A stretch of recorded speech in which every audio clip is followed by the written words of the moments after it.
Peace be with you. I would like to introduce a new series of podcasting of proper social media consumption. In the past, I read an interesting book. The title is 12 Ways Your Phone is Changing You by Tony Reinke. And here is my very honest question.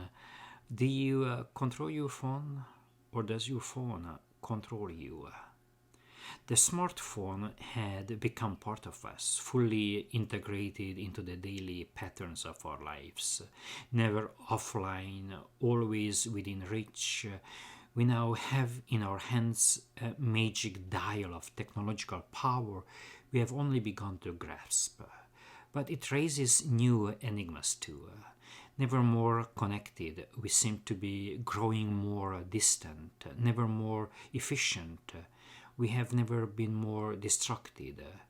And in this book, we are called to cultivate wise thinking and healthy habits in the digital age, encouraging us to maximize the many blessings, to avoid the various pitfalls, and to wisely use the most powerful device of human connection ever unleashed. So in today's social media world, which allows us to publish comments to the world within the mere push of a button, we need to examine our heart and habits. We need to be slower to anger and slower to speak and quicker to hear and think biblically. God says in the book of Proverbs, the tongue has the power of life and death. Take a look to your Instagram, Facebook, or Twitter feed, and you will see that we, as God's people, need more mercy, sympathy, kindness, to develop more godly technological habits. Maybe you agree with me if I say that the social media has become an inferno of insults and anger. So here is some thoughts or consideration before you try to share anything on social media. First rule may be to speak the truth. First, the very minimal expectation of our speech on social media should be that it is true, that is factually true, or biblically sound. And the more evident that truth, the better. In other words, if people can see why it's true, then that is much better. Now, I say that's minimal, and the reason I stress that it is only minimal is that you can handle truth in ways that are sinful. Speaking truth doesn't guarantee that you are speaking righteously or lovingly.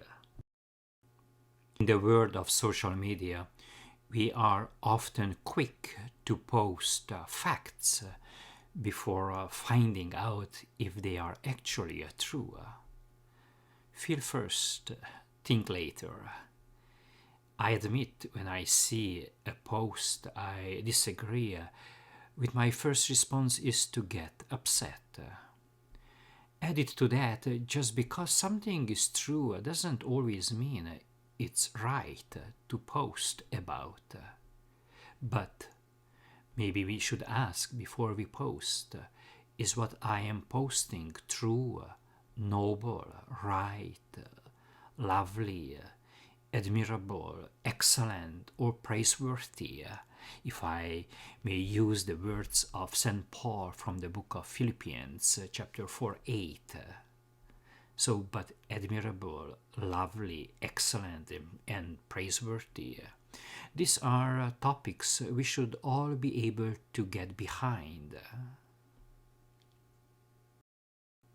It's my second suggestion. Aim at Godward good. Again, St. Paul said in Ephesians chapter 4:29, Let no corrupting talk come out of your mouths, but only such as is good for building up, as fits the occasion, that it may give grace to those who hear.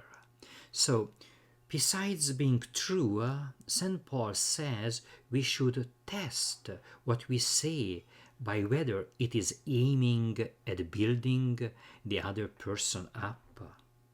And building up in St. Paul's vocabulary means helping them grow in their faith and in their understanding of Christ and in their love for other people and in their holiness. So, in other words, the test is this: am I aiming in my social media posts to help the person that I am talking to or talking about know God better, trust God more, love people better, walk in less sin and more holiness? Now, that leaves lots of room for criticism. I am not saying you can't ever say anything critical about what somebody has said or done, but the test of Ephesians chapter 4, 29 is, are we aiming manifestly at the other person's Godward good? And then St. Paul adds that our speech should fit the occasion. In other words, it takes real wisdom to know how to use truth in the most effective way from situation to situation. Or very simply, you can ask when before you post, does it add value? If I put enough effort into it, I could post photos all day long, making you think my life was always pretty and perfect. But what value does that add to anyone's life? Someone said, now when I post, I try to think about what I can offer people. Can I offer a tip, encouragement, or make them laugh? Of course, this doesn't always happen, but I aim for it when possible. My third suggestion is to know your audience. Fitting the occasion which St. Paul he talks about has special implications for the internet and social media. This calls for a particular kind of wisdom and restraint.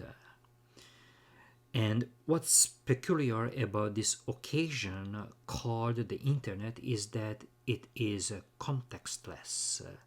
We don't have any control over who or how or where or when a person reads what we have written. There are thousands of different settings and emotional conditions, levels of maturity, and states of spiritual height or depth, and immediate experiences, and on and on. In fact, one of my biggest complaints about the way people use social media, or especially the Twitter, for example, is that lots of what is said publicly for 10,000 people to read should be said privately to the person, not publicly. So many things are said to an individual for a grandstand of people to watch. You say it. And I don't get it that. It really puzzles me. It makes me wonder, why do you want so many people to hear you say what you just said to that one individual? So we should ask ourselves really, why do you want so many people to hear what you say to your friend? Or maybe more specifically, we can ask before we are posting, why am I posting this? What is the point? My fourth consideration is, or suggestion, to always seek peace. So this suggestion is that we measure what we say on social media by whether it communicates a heartfelt desire, not just that a person grow in their relation toward God, but that they realize we would like to have them as more unified with us than we presently are. In other words, when we criticize somebody or a viewpoint or an attitude, do they discern that behind that criticism we really would like the day to come when we could be friends?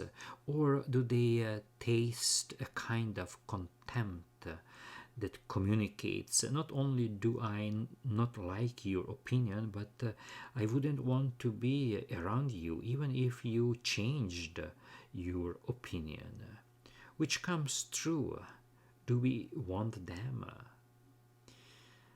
I hear this point in the book of Ephesians, or the letter to the Ephesians by St. Paul, chapter 4:1, where St. Paul says, "Walk in a manner worthy of your calling, with all humility and gentleness, with patience, bearing with one another in love, eager to maintain the unity of the Spirit in the bond of peace." In other words, no matter how seriously we feel we must take issue with somebody or some issue, do we give evidence that we really would like there to be peace? Yes, you want truth-grounded peace. And the fifth suggestion is that we take really seriously to the letter of James. Be slow to anger. We read there, James 1:19. Let every person be quick to hear, slow to speak, slow to anger. For the anger of man does not produce the righteousness of God. Of course, I am not saying there is no occasion for righteous anger.